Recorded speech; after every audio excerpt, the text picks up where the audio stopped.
Cette année, j'ai fait de très belles lectures et notamment de très belles découvertes et je vous réserve d'ailleurs une petite rétrospective de mes plus gros coups de cœur de l'année 2018 qui viendra dans les semaines à venir sous la forme d'un condensé du meilleur du meilleur. Est-ce que c'était français? Je pense que vous avez compris. Vous verrez ça bientôt. Je suis vraiment très contente de cette année 2018 en termes de lecture parce que je n'ai jamais lu autant et je précise d'ailleurs que c'était toujours pour le plaisir, hein. Je me suis pas mis la pression une seule seconde, mais je suis vraiment fière de moi cette année. 2018, ça a été pour moi l'année de la découverte des formats graphiques parce qu'avant de regarder Booktube et avant de faire moi-même des vidéos, j'avais jamais vraiment lu de romans graphiques ou de BD à part peut-être un petit œuf que j'avais piqué à mon cousin par-ci par-là, sans compter les magazines auxquels j'étais abonnée quand j'étais gosse, ou bien les BD Julie Claire Cécile que j'ai lu quand j'étais ado. J'en garde d'ailleurs un super souvenir, mais je pense que si je les relisais aujourd'hui, ça me ferait un peu hurler. Bref, toutes ces belles découvertes, je les ai faites grâce à des personnes que je regarde avec délectation sur Booktube, ou grâce à vous qui commentez mes vidéos parfois, ou même très souvent, et d'ailleurs je vous en remercie. Et aujourd'hui, plus que jamais, je m'en remets à vous. Je vais faire un petit tour d'horizon de ce que j'ai envie de lire en 2019 et dans les années à venir. Et j'aimerais vraiment que vous me disiez quelles œuvres vous jugez incontournables dans le genre. Alors lâchez-vous dans les commentaires, faites-vous plaisir, c'est l'occasion que jamais. Moi, je viendrai vous lire toujours avec plaisir. J'ai eu pas mal de coups de cœur graphiques cette année, donc de très belles découvertes. Et j'ai vraiment envie que ça continue comme ça. Alors entre Patience de Daniel Clowes ou Les monstres d'Emile Ferris, en passant par des mangas comme Éclat d'âme, Je suis Shingo, et des comics tels que Saga, Paper Girls, Descender, etc. J'ai vraiment été servie. En 2019, j'ai envie d'en découvrir encore plus, et même si je me documente moi-même et que je regarde plein de gens qui parlent de format graphique, j'aimerais bien avoir votre avis.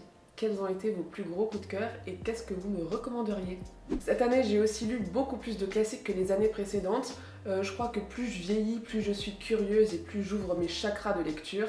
Et c'était vraiment génial. J'ai notamment découvert Daphné du Maurier que j'adore maintenant avec Rebecca ou L'Auberge de la Jamaïque, Jane Austen que je n'avais jamais lu et Jules Verne, pareil. Alors j'ai envie de continuer sur ma lancée et de découvrir encore plus de classiques que je n'avais encore jamais lus. Je pense que j'ai beaucoup de retard à rattraper, même si faut pas se mettre la pression quand on lit. Mais ouais, c'est vrai que j'ai une petite boulimie de classiques et d'ailleurs en ce moment je suis en train de lire Nord et Sud d'Elisabeth Gaskell que je trouve vraiment très intéressant en termes de... que je trouve vraiment très intéressant. On va pas s'étendre sur le sujet.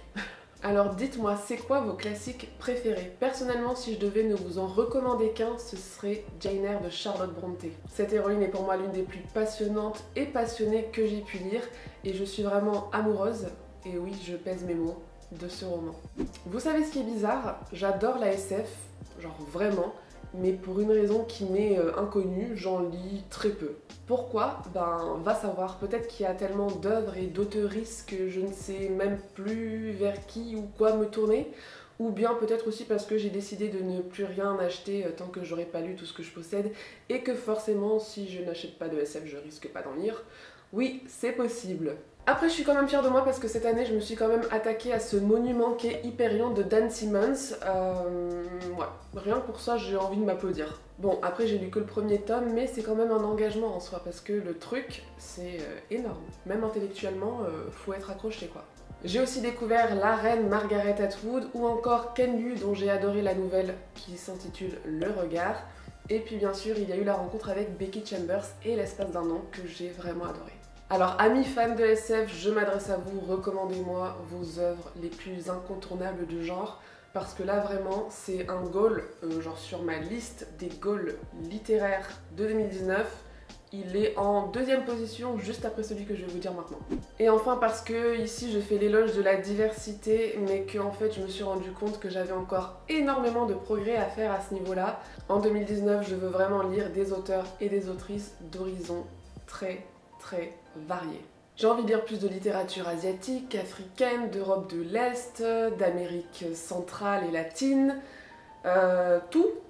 J'ai envie que mon ratio littérature francophone et anglophone versus toutes les autres littératures soit beaucoup plus équilibré parce que j'ai remarqué en faisant un petit peu le compte de mes lectures de cette année qu'il y a des petits trucs quand même qui sortent de ma zone de confort qui n'en est pas vraiment une, mais j'ai encore beaucoup de progrès à faire là-dessus. Et c'est totalement ma faute. Faut fouiller dans la vie, hein. Faut aller chercher des petites pépites dont personne ne parle, et des auteurs et des autrices dont personne ne parle et qui n'ont pas de visibilité, parce qu'ils ou elles ne sont ni francophones ni anglophones. En plus, je le sens, je le sais, il y a des coups de cœur qui m'attendent, je le flaire.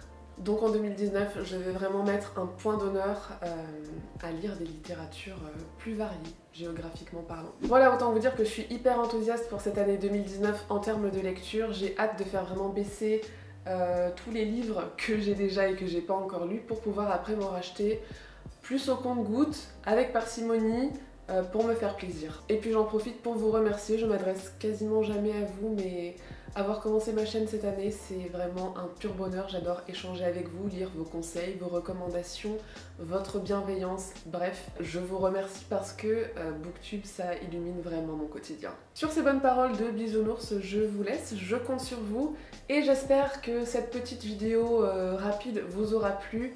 Enfin, vous aura plu. En fait, je la fais surtout pour moi, hein. Je la fais pour que vous me donniez des idées. Et j'espère aussi que l'image ne sera pas trop dégueulasse parce que j'avais complètement la flemme, hein, comme vous pouvez le voir. J'ai fait aucun effort et je filme à la lumière naturelle, ce que je ne fais jamais. Donc j'espère qu'on me verra, en fait. Voilà. Allez, je vous dis à très bientôt et je vous souhaite une belle fin d'année 2018. Et puis nous, on se verra certainement l'année prochaine parce que vu que je suis très lente, voilà. À bientôt.